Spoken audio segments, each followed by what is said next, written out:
आज के इस वीडियो में हम बात करेंगे ओनी के बारे में, जो जापानी पौराणिक कथाओं के गहन अंधेरे में रहने वाला मॉन्स्टर है। ओनी भय के विशालकाय दानवों के रूप में खड़े होते हैं, जो बुरे सपनों के रंगों से ढके हुए हैं। ये प्राणी, जिन्हें अक्सर भारी भरकम कद, सिर से निकले तीखे सींग और लाल, नीले या काले रंग की त्वचा के साथ दिखाया जाता है। इनका शरीर काफी ज्यादा ताकतवर होता है। उनकी आंखें एक अशुभ चमक से जगमगाती हुई इंसानों की आत्माओं में झांकती हैं। इनकी आंखें इंसानों में भय और निराशा की भावना जगाती है।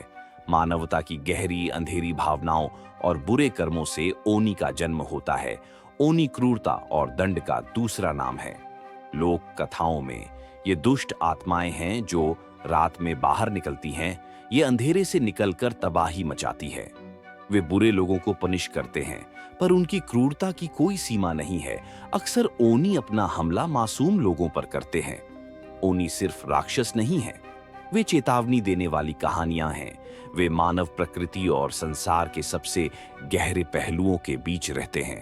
एक ओनी की उत्पत्ति उतनी ही अजीब और जटिल है जितनी कि उनके आतंक की कहानियां हैं।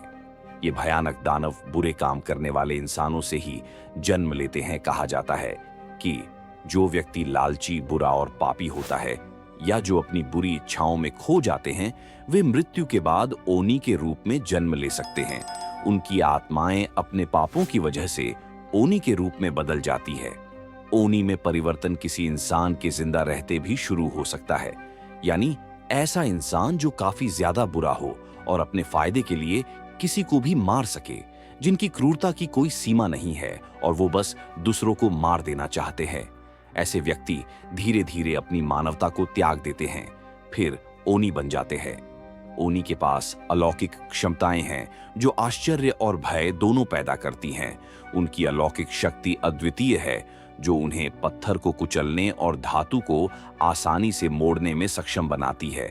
इसके अलावा कुछ ओनी एलिमेंट्स को नियंत्रित करते हैं, जैसे अपने दुश्मनों को खत्म करने के लिए आग बनाते हैं या धरती को उजाड़ने के लिए तूफानों को बुलाते हैं। रूप बदलना उनकी सबसे परेशान करने वाली शक्ति है। यह क्षमता उन्हें किसी भी रूप को धारण करने में सक्षम बनाती है, जिससे वे मनुष्य को धोखा दे सकते हैं और उन्हें प्रभावित कर सकते हैं। यह असामान्य नहीं है कि कोई ओनी इंसानी दुनिया में रूप बदलकर घुसपैठ करे, फिर तबाही मचाए या इंसानी आत्माओं को विनाश की ओर ले जाए। ओनी की शक्तियां विनाश के साधनों से कहीं अधिक हैं। वे प्रकृति की अराजक शक्ति और मानव व्यवहार के गहरे पहलुओं के प्रतीक हैं। ओनी की ताकत और तत्वों पर नियंत्रण उनकी पाप से उत्पत्ति को दर्शाता है, जबकि उनकी रूप बदलने की क्षमता इंसानों की बुराई को दिखाती है। शूटें डोजी की कथा। शूटें डोजी की कथा जापानी लोक कथाओं में सबसे कुख्यात ओनी में से एक। साहस, चतुराई और मानवता में हैवानियत के बीच की पतली रेखा का एक किस्सा है। शूटें डोजी, जिसका नाम मोटे तौर पर मध्यप राक्षस के रूप में अनुवादित होता है, कभी एक मानव था, एक भिक्षु जो बर्बाद हो गया। वो अपनी नीच इच्छाओं का शिकार हो गया और एक शक्तिशाली ओनी में परिवर्तित हो गया।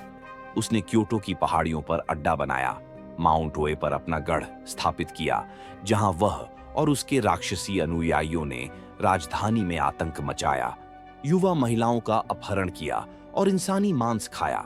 सम्राट इचिजो शूटेंडोजी के आतंक के शासन को खत्म करने के लिए बेताब थे। उसने प्रसिद्ध योद्धा मिनामोटो को बुलाया, जिसे राइको नाम से भी जाना जाता है। इचिजो ने राइको और उसके 4 वफादार अंगरक्षकों को ओनी राक्षस का वध करने के लिए भेजा। वे सभी पहाड़ी पुजारियों के वेश में जंगल जाते हैं। राइको और उनके साथी उस ओनी के अड्डे में कैद कर ले जाए गए, जहां उन्हें बंधक महिलाएं मिली, और उन सभी ने शूटें डोजी के भोजन की हैवानियत देखी, जहां वो महिलाओं को खा रहा था। राइको और उनके साथियों ने एक भोजन के दौरान शूटें डोजी और उसके साथियों को जहरीली साकी पिलाने में कामयाब रहे। जैसे ही ओनी नशे में धुत पड़े थे, राइको ने अपनी जादुई तलवार से शूटें डोजी का सिर धड़ से अलग कर दिया। हालांकि मृत्यु में भी ओनी का सिर हमला करने का प्रयास करता रहा। फिर राइको ने उसके कटे सर को एक बॉक्स में बंद करके उसे जमीन में दबा दिया, ताकि भविष्य में कोई आतंक न फैले। शूटेन डोजी की कथा वीरता और राक्षसी उग्रता की कहानी से कहीं अधिक है। यह लालच, अनियंत्रित इच्छाओं के परिणाम और अच्छाई व बुराई के बीच निरंतर युद्ध के विषयों को दर्शाती है।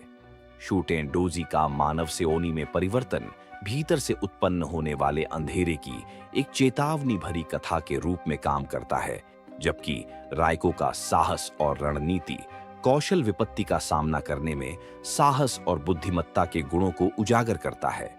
मनुष्य और दानव के बीच का यह महाकाव्य टकराव जापानी कला और साहित्य के असंख्य रूपों में मनाया गया है, जिससे शूटेन डोजी की कहानी अमर हो गई है। यह हमें मानव प्रकृति और जादू के बीच जटिल क्रिया की याद दिलाती है। ये हमें उन राक्षसों को पहचानने के लिए प्रेरित करती है जो हम बन सकते हैं यदि हम अपनी सबसे बुरी प्रवृत्तियों के आगे झुक जाते हैं। ओनी हमें मनुष्य और राक्षस के बीच की पतली रेखा की याद दिलाते हैं, अंधेरे और प्रकाश की अपनी क्षमता को समझने की ओर एक चिंतनशील यात्रा के लिए प्रेरित करते हैं। दोस्तों, चैनल सब्सक्राइब करके ऑल नोटिफिकेशन पर क्लिक करें। साथ ही वीडियो को लाइक करें, कमेंट करें और शेयर करें। मुझे बताएं कि आपको यह वीडियो कैसा लगा। अपने विचार नीचे कमेंट में लिखें। अगर दिलचस्पी हो तो मेरे चैनल के अन्य वीडियो देखें। मैं मांगा, हॉरर मूवीज, वीडियो गेम्स और कई अन्य विषयों पर वीडियो बनाता हूं।